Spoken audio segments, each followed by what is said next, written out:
पेपरफुटीनंतर झालेल्या विद्यार्थी आत्महत्येप्रकरणी धर्मेंद्र प्रधानांवर सदोष मनुष्यवधाचा गुन्हा दाखल करा अशी टू द पॉइंट मागणी आदित्य ठाकरेंनी केली। त्यांना यापुढे कुठलाही पद देऊ नका असंही त्यांनी म्हटलंय। 20 विद्यार्थ्यांच्या आत्महत्येला धर्मेंद्र प्रधानच जबाबदार असल्याचा आरोप आदित्य ठाकरेंनी केला। सोबतच त्यांनी एनटीए बाबत सवाल उपस्थित केलाय। दरम्यान आदित्य ठाकरेंना संजय शिरसाटांनी टोला लगावलाय। अशी कोणी मागणी केली म्हणून लगेच गुन्हा दाखल करता येत नाही असं संजय शिरसाटांनी म्हटलंय। तुम्ही म्हणतात ही फक्त सुरुवात आहे, पण समाधानी तुम्ही म्हणतात की समाधानी नसतं। नाही, पहिलं तर त्यांच्यावर आता ते राजीनामा तर दिलाय। आता पुढे एनटीएचं काय होणार? तिसरं म्हणजे आपल्याला आठवत असेल नीट जेव्हा परीक्षा म्हणून चाली तेव्हा पण आम्ही विचारत होतो नीटची खरी गरज आहे का? तेव्हा अनेक राज्यांनी हा आवाज उठवलेला, आम्ही उठवलेला, तामिळनाडूने उठवलेला, कर्नाटकने उठवलेला।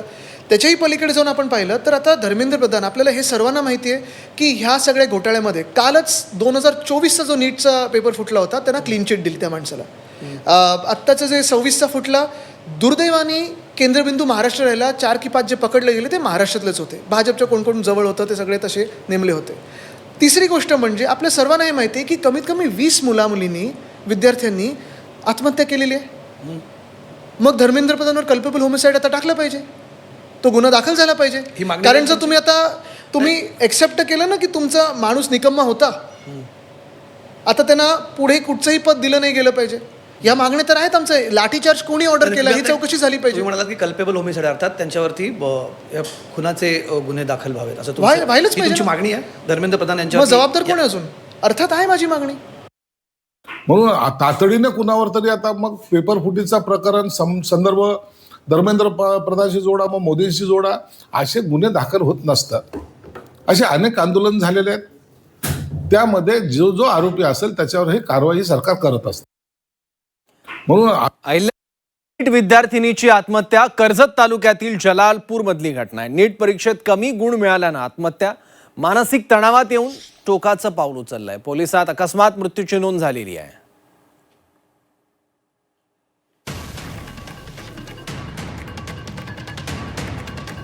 तर नीटचा निकाल लागताच परळीतील विद्यार्थी बेपत्ता झाला। अपेक्षेपेक्षा कमी गुण मिळाल्यानं आदित्य राठोड नाराज होता। 17 जुलैपासून आदित्यचा ठाव ठिकाणा नाहीये। आदित्यच्या बेपत्ता झाल्याची पोलिसात तक्रार नोंदवण्यात आलेली आहे।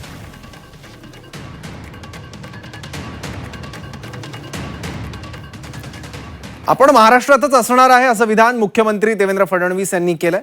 दिल्लीत जाण्याच्या चर्चेला फडणवीसांनी पूर्णविराम दिलाय। बऱ्याच दिवसांपासून फडणवीस दिल्लीला जाणार अशा जोरदार चर्चा सुरू आहेत। याला फडणवीसांनी उत्तर दिलं। दरम्यान राऊतांनी यावर वक्तव्य करत मोदींनी फडणवीसांबाबत विचार केलाय, तर फडणवीस चांगले शिक्षण मंत्री होऊ शकतात असं म्हटलं।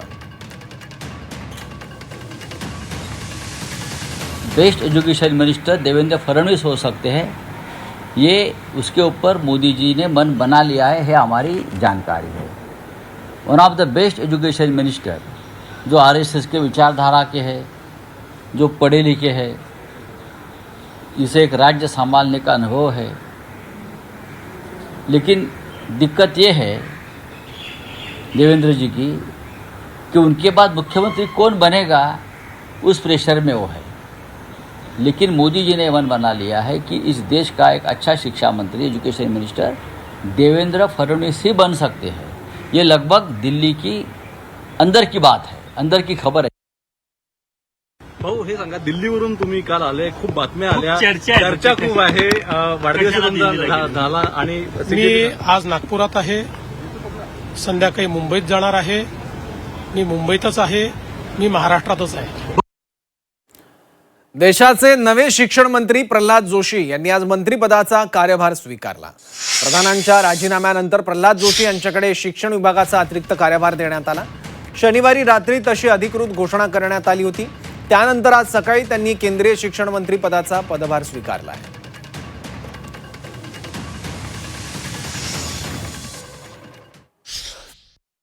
माननीय प्रधानमंत्री जी ने पूरा विश्वास रख के मुझे ये जिम्मेदारी सौंपा है। मैं कल कर्नाटक में था, रात को इधर पहुंच के मैं आज सुबह इधर आके चार्ज लिया हूँ, कार्यभार संभाला हूँ।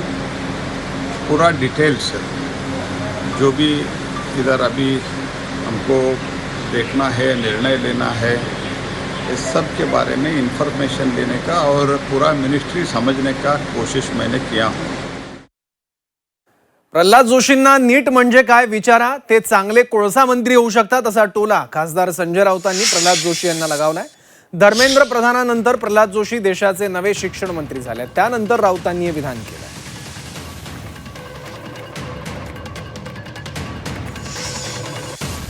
आता नवीन शिक्षण मंत्री आलेले आहेत, तो म्हणजे कालचा गोंधळ बरा होता अशी म्हणण्याची वेळ आहे.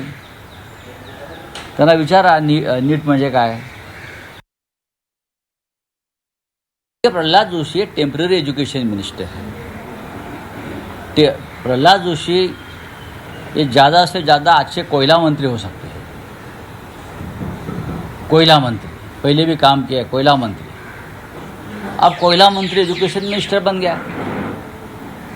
मुझे लगता है टेम्पररी है.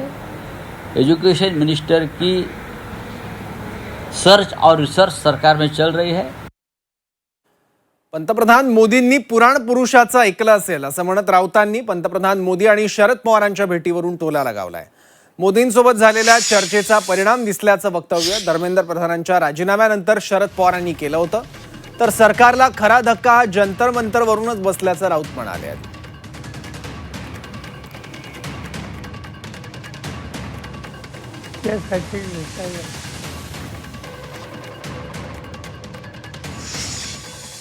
केंद्रीय मंत्रिमंडळाचे तुमचे 2-3 कलिग्स शक्यतो सिनियर हे देखून करा. अभिजित आणि त्यांचे सहकारी आहेत, त्यांच्याशी आम्ही बोलणं केलेलं आहे.